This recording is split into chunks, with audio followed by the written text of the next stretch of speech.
Greetings, beautiful beings. Welcome to the Everyday Enchantment Podcast. I'm your host, Stacey Andon. Today, we are going to dive into a topic that lots of people are talking about, maybe on the outskirts of life, but maybe not so much front and center because they are not usually fun episodes to navigate. Dark nights of the soul. I just had one recently, and it made me think that anything that I learned or did that could be helpful for somebody else, I want to share with you today. All right.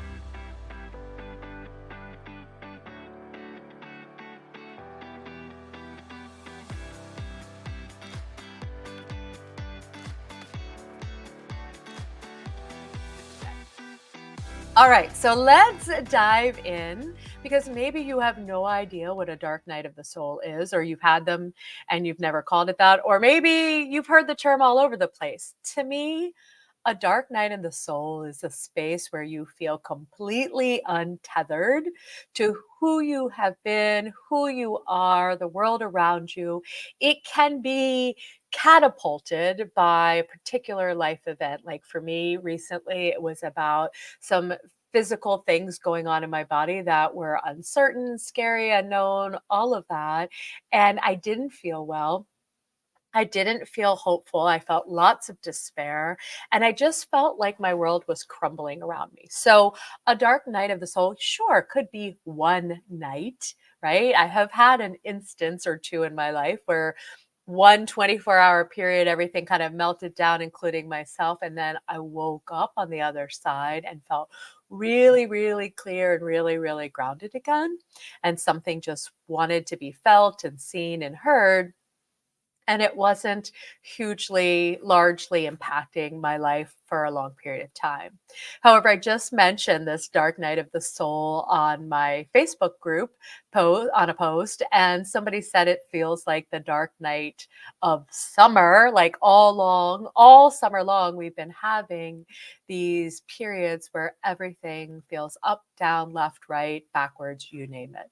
So what is most important always is your own interpretation, your own feeling about what a dark night of the soul is. This doesn't matter what other people say it is or what have you. If you feel some type of identity crisis, some type of physical ailment that has you just feeling lost or, again, afraid, scared, there's this darkness sometimes that we can get enveloped into where maybe it doesn't feel like there's a way through, a way out. You don't know how to navigate out all of that, where it just feels there's like that scene. I'm going to date myself here in Star Wars, where I think it's Luke and Leia are stuck in a trash compactor and it's slowly going like this to them.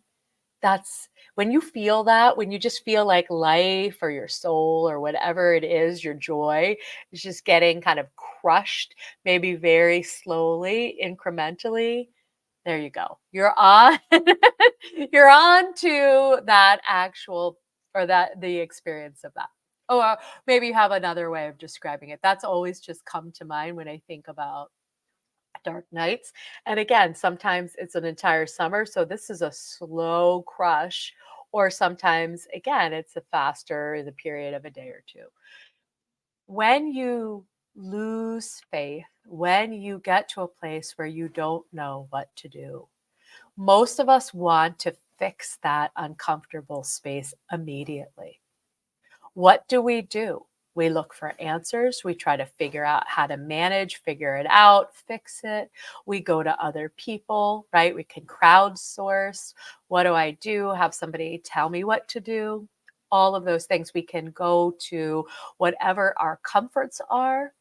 I have overdrank, overate, overstressed, overbought, you name it, as a way to take the edge off of the discomfort. I have done it, so you don't have to.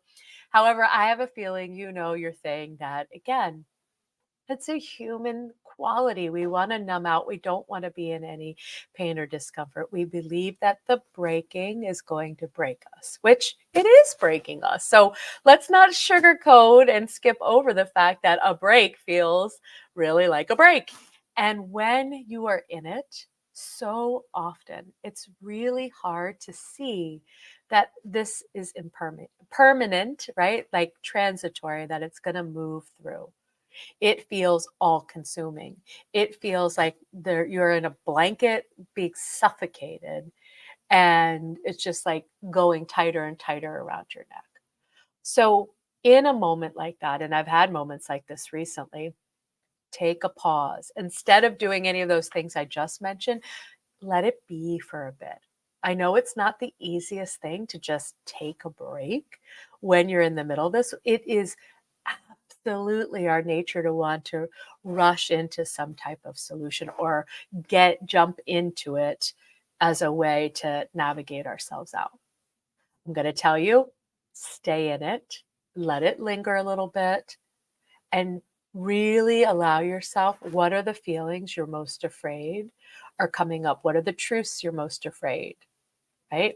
Am I doing meaningful work? Am I in a relationship I love? Do I love my life? Does my life suck, right? Whatever it is, all that dirty, and I say dirty because it's just all just information, but we've labeled it as the uglier parts of our life that we don't generally want to tussle with. Anything that feels super vulnerable, super uncomfortable, can we let it come up from the bottom of the ocean, rise up, bubble up, and meet it? And to me, space is the best way to be able to create that for yourself so that you can hear and listen and feel. And I personally believe that nothing can break us, right? If it's coming through us or with us in some way or fashion, we are going to be able to instinctively know how to handle it. Sometimes it's laying on the floor breathing, putting on some music. My soul's theme song, which I absolutely love to listen to when I don't know what to do next, which is Let It Be by the Beatles. This is my overarching song of the century, and I just listen, or another song that I love, and I allow myself to be unclear, uncertain, and just to love myself. I love myself fiercely. I love myself in this mess. I love myself that's freaking out. All of it is welcome. It's also, to use another one of my favorite images, it's like the big bad wolf on the other side. We're trying to run or make ourselves safe. Fling open the door and let the scariest fear, let the darkest of nights come in. And when you do that, it doesn't mean you're going to have instantaneous relief. Sometimes it's going to linger and last for a while. And the alchemy of a breakdown, breakthrough, breaking doesn't have a human timeline or agenda. It just doesn't have that. And so we have to get to the place where, again, we can be in the mess and we can nurture ourselves in this place. What do we most need? Clear off our schedule. Do we need to, again, attend to any physical things going on? Do we need to call in support from our inner circle? There are so many ways that we can create kind of this like soft place for us to land in the darkness. We don't have to power through on our own and kind of put a shame boundary, like, I don't want people to see me like this. That was one of my hardest things, I think, when I'm in this, and especially recently. It's like all these thoughts about, oh my gosh, I'm being whiny. I don't feel good. People don't want to hear about this. They're tired of it. All of that noise that the brain offers that says, don't reach out to somebody. And here's all the reasons why. Let me tell you how terrible of a human you are, so you don't do it. Because there's vulnerability in making those bids for connection. So it's like, ooh, protection, part of us, the brain's like, shut that down. And what I want you to think instead is, even though it feels, you have all that stuff in your head, it feels like you can't do it. What if you took a step toward reaching out to a friend, scheduling something for yourself that feels really nurturing, like a massage or acupuncture, something that will allow your nervous system and your physical body greater ease. Epsom salt bath, right? Lots of different things. And again, I'm not telling you what to do. These are just ideas that I've done before, that I've tried. Always trust yourself first and foremost about any kind of modality that you want to check out. The quiet and the stillness feels like it cannot be endured. And yet, what I have found is so often during these dark nights, rest and solitude. I don't mean not reaching out to people, but just, again, not inundating yourself with a lot of exterior, external, what do I want to say, sensory experiences. Letting yourself be the focal point. That can be a really peaceful way. I know, again, we're like, wait, I don't want to be the center. And anything that comes through that feels like it's cracking long held beliefs, like, oh, I don't want to be in this relationship anymore. Oh, I don't want to do this job anymore. I don't want to live on this coast or in this country anymore. Whatever comes through, you don't have to act on it immediately. I think so often a dark night of the soul, we think, oh my gosh, I'm going to transform and tomorrow I'm going to be this completely different person. I don't find that generally to be true. So it's incremental steps. And at first, just write it all down, capture it in some way, go for a walk, go to the ocean, put your toes in the water and think about this stuff. And not from the head, from the energy of the heart. Let the heart be in conversation with you. And again, sometimes that's a meditation is the easiest way for us to dial into that. Sometimes to me, it's just put yourself somewhere beautiful and surround yourself by things you love. That energy of that love, that frequency, is it going to, again, just automatically solve the darkness? It's going to make space for everything. And the more we make space for it, I swear, the shorter these things, they move through us. They're like little storms and they churn everything around, turn it all upside down. Again, the purpose isn't suffering. The purpose really is, hey, you've picked up something along the way, or you created something that's been wonderful, and now we're going to create something new. And we can't create the new thing from where you are exactly. So let's just shut it all down. Let's burn it down, raise it down, whatever, down to the ground so we can start anew. And if we're not afraid of being in the flow of our life, in the system and energies of our body, and being super, super present and dialed into the now, not what we think we want in the future, not what's already been, but in this moment, we can navigate ourselves through these things in ways, again, it's not some perfect little path. However, it doesn't usually turn into this like too long, too drawn out thing. And I don't ever know how long these things are. Like I've said, I've had things that have 12 hours, they're gone. I'm working on 5 or 6 weeks where things have been topsy-turvy, have some clarity, have some really good moments, and then my body kind of still feels a little adrift.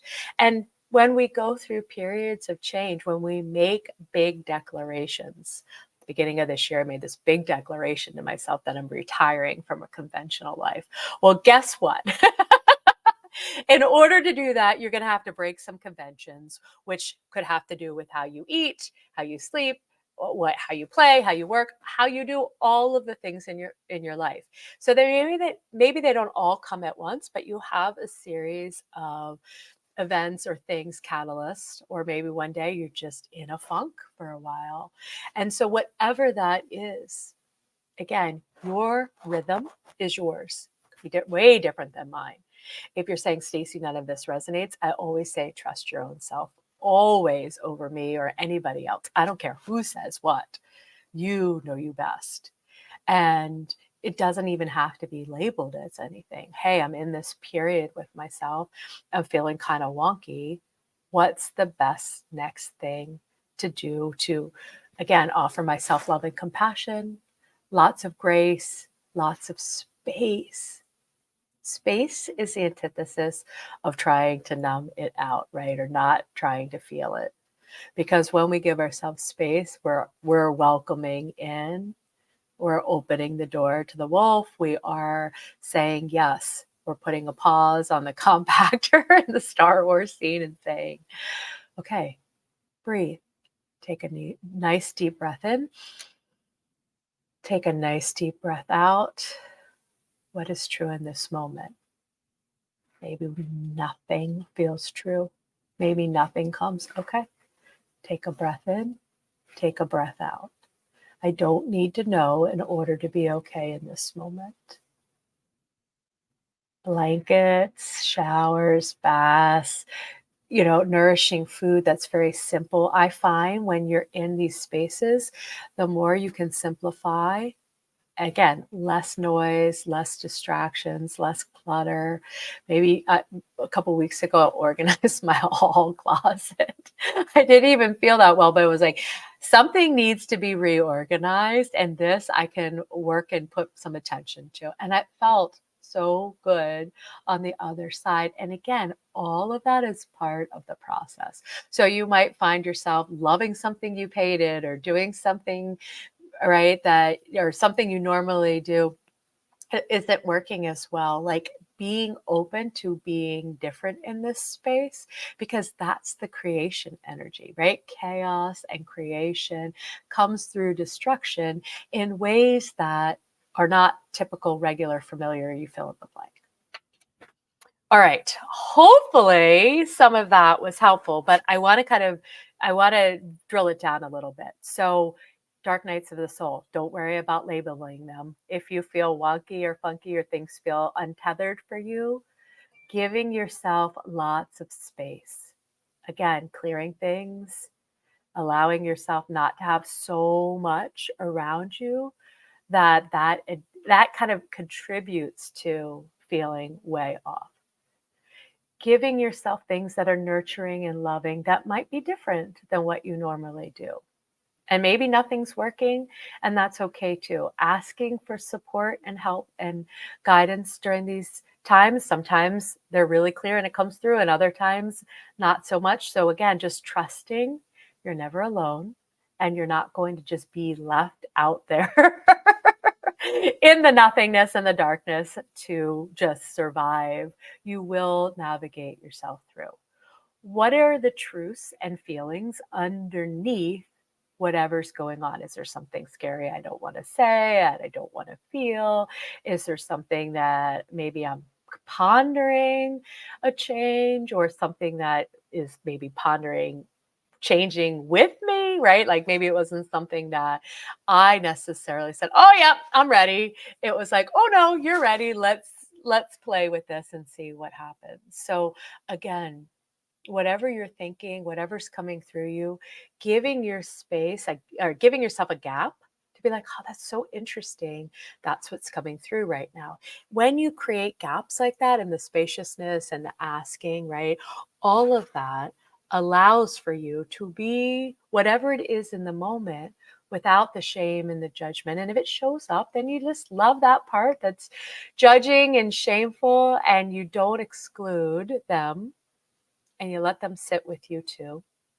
And you let it all be okay. Even the not being okay. How do we make that okay? And that's one of my favorite things, being in the paradoxes and the seemingly incongruent things and making them work in ways that, again, kind of bend the rules of human existence. That's my little soul twist on human dark nights of the soul. If you love this episode, I would love a review or some feedback. And any questions you have for me, please pop over to my Facebook group, Everyday Enchantment. We are always talking about these kinds of things, particularly right now, as I've had some recent things going on in my own life that have forced me to really slow down and ask and follow this process that I just outlined for you. So have a beautiful day. I'm wrapping you in love if you're going through something bumpy right now.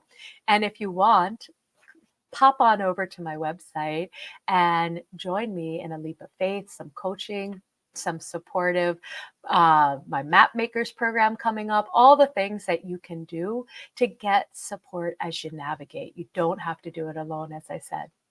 And that's all I got. All right, beautifuls. Until next time, have an incredible day. And that's a wrap. Thank you so much for tuning in. Get all the delicious details and links we've mentioned in this episode in the show notes below. If you'd like to chat about this episode or learn more about how to work with me, come visit me in my private Facebook group, Everyday Enchantment, or check out my website, staceyandon.com, where you can find out more about my Leap of Faith coaching, my Map Makers group program, and the School of Intuitive Magic. Plus a special shout out for all the production and editing of this show by Richard Wilmore. That's it for now, love. Here's to living a life enchanted. See you soon.